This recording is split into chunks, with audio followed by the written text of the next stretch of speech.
नमस्कार, स्वागत है आपका चुनाव आज तक में। मैं हूं आशुतोष भाटिया।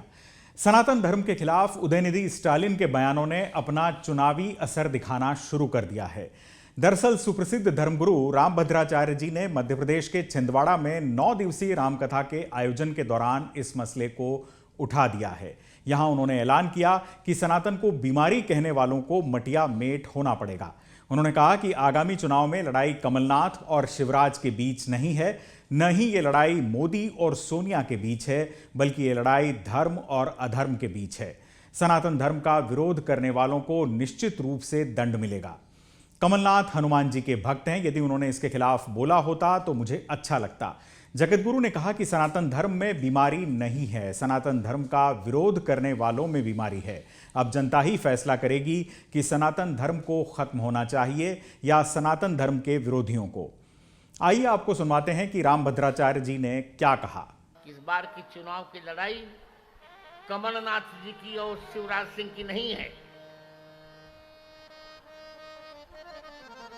ये लड़ाई मोदी और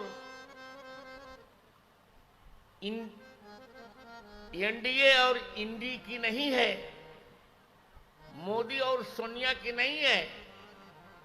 ये लड़ाई अब तो है धर्म और अधर्म की।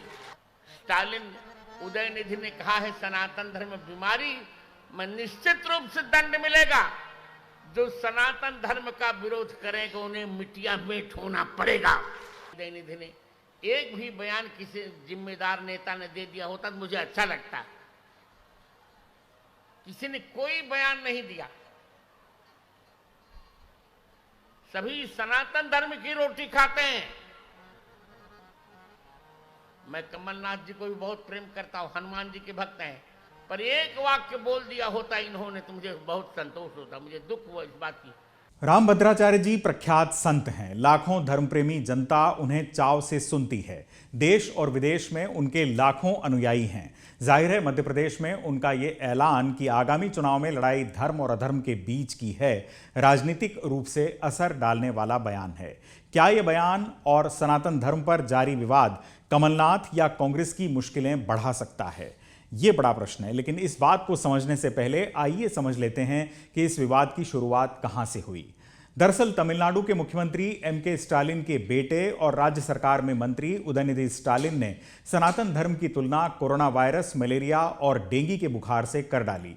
यह विवाद थमा भी नहीं था कि तमिलनाडु सरकार में एक और मंत्री पोनमुड़ी का बयान सामने आया। उन्होंने कहा कि इंडिया गठबंधन में बाकी बातों पर मतभेद हो सकते हैं, लेकिन सनातन विरोध पर कोई मतभेद नहीं है। यानी पोनमुड़ी बता रहे हैं कि सनातन पर यह विचार सिर्फ डीएमके के नहीं हैं, बल्कि इंडिया गठबंधन के विचार भी हैं। इंडिया गठबंधन ने सनातन धर्म के खिलाफ दिए इन बयानों पर न तो कोई साझा बयान जारी किया, न खुलकर इन बयानों की निंदा ही की। कांग्रेस ने ये तो कहा कि वो सर्वधर्म समभाव में विश्वास रखती है, लेकिन उदयनिधि की निंदा करने से पार्टी बचती हुई नजर आई।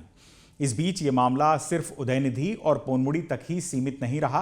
कांग्रेस अध्यक्ष मल्लिकार्जुन खड़गे के बेटे प्रियंक खड़गे ने कहा कि जिस धर्म में गैर बराबरी हो वो धर्म है ही नहीं। इधर डीएमके नेता ए राजा ने एक टीवी डिबेट में कह डाला कि सनातन धर्म सिर्फ भारत ही नहीं पूरी दुनिया के लिए एक खतरा है।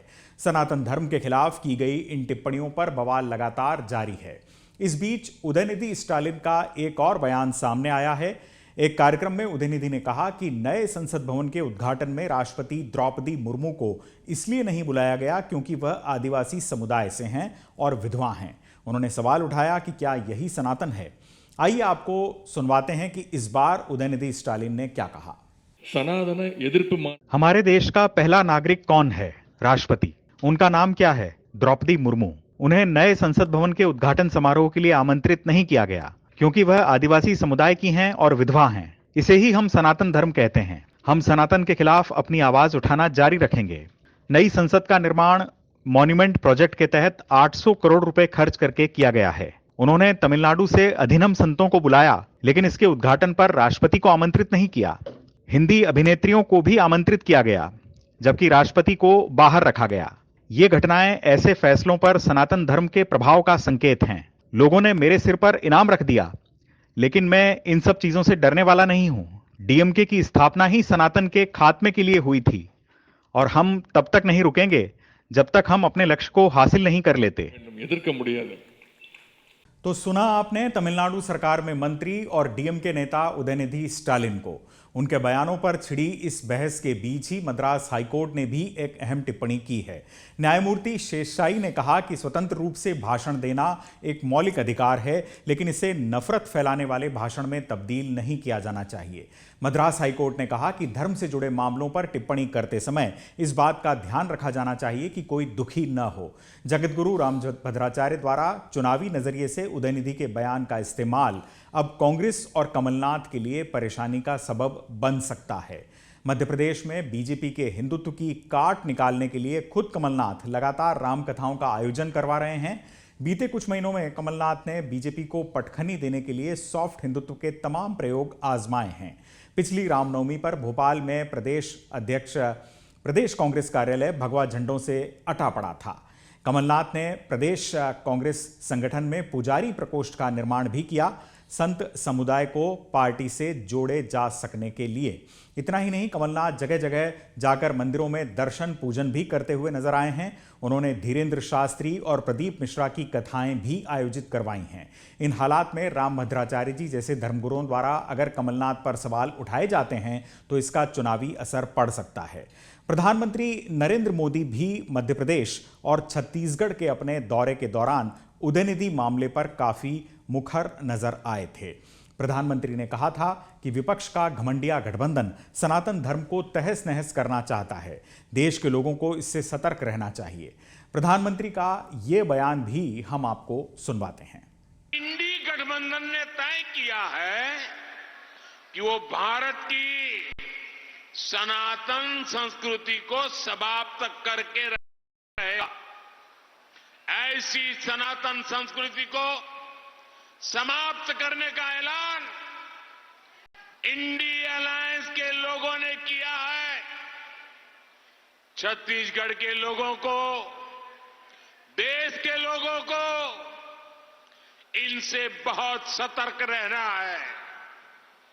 ये भारत की हजारों साल से चली आ रही संस्कृति को मिटाना चाहते हैं, ये भारत को मिटाना चाहते हैं। तो प्रधानमंत्री के सुर बता रहे हैं कि सनातन मामले में बीजेपी कांग्रेस और इंडिया गठबंधन को घेरना जारी रखेगी, क्योंकि डीएमके कांग्रेस की पुरानी सहयोगी है और दक्षिण में इंडिया गठबंधन की प्रमुख पार्टनर है। ऐसा नहीं है कि सनातन पर छिड़े विवाद की चर्चा इंडिया गठबंधन के अंदर न हुई हो। पिछले दिनों इंडिया गठबंधन की समन्वय समिति की बैठक दिल्ली में हुई थी, जिसमें इस मामले पर भी चर्चा हुई। गठबंधन ने यह फैसला किया है कि वो सनातन विवाद पर कोई बयानबाजी नहीं करेगा। यानी विपक्ष भी ये जानता है कि विपक्ष की फेवरेट पिच पर वो उसे मात नहीं दे सकता। लेकिन सवाल यह है कि प्रधानमंत्री नरेंद्र मोदी द्वारा मुद्दा उठाए जाने के बाद इंडिया गठबंधन कितने दिनों तक इस मामले में मौन साधे रह सकता है। उदयनिधि स्टालिन समेत बाकी डीएमके नेताओं ने तो ये बयान अपनी स्थानीय पॉलिटिक्स को ध्यान में रखते हुए दिए हैं, लेकिन इंडिया गठबंधन की बाकी पार्टियों को तो चुनाव देश के दूसरे हिस्सों में लड़ना है। उत्तर भारत में इंडिया गठबंधन की पार्टियों को इसका नुकसान उठाना पड़ सकता है। सनातन विवाद के बहाने विपक्ष ने वो तार छेड़ दिया है जिसमें उसके विरोध में सिर्फ बीजेपी ही नहीं बल्कि हिंदू साधु संतों की एक ऐसी फौज है जो उनके विरोध में खड़ी रहेगी। साधु संतों की ये फौज अपने अनुयायियों के बीच सनातन धर्म के पक्ष में बात करेगी। देश में साधु संतों को सुनने वालों की तादाद हम जानते हैं कि लाखों में होती है। यानी सनातन धर्म पर उदयनिधि की टिप्पणी के बाद छिड़ा विवाद देश में विपक्ष के लिए परेशानी का सबब बन सकता है। महंगाई और आम जनता के जीवन से जुड़े सवाल उठाकर इंडिया गठबंधन मोदी सरकार को परेशान कर भी रहा था, लेकिन उदयनिधि पर चुप्पी की राजनीति इंडिया गठबंधन के लिए नुकसानदेह साबित हो सकती है, क्योंकि बीजेपी समेत तमाम धर्मगुरुओं ने इस मामले को चुनावों में उठाना शुरू कर दिया है। मध्य प्रदेश की जनता के बीच जगतगुरु रामभद्राचार्य जी की ताज़ा टिप्पणी इस बात की तस्दीक करती है। चुनाव आज तक में मेरे साथ इस खास पेशकश में फिलहाल इतना ही। चुनाव से जुड़ी तमाम खबरों और ऐसे ही दिलचस्प विश्लेषण के लिए आप देखते रहिए चुनाव आज तक। वीडियो पसंद आया हो तो इसको लाइक ज़रूर करें, साथ में हमारा चैनल भी सब्सक्राइब करना न भूलें। नमस्कार।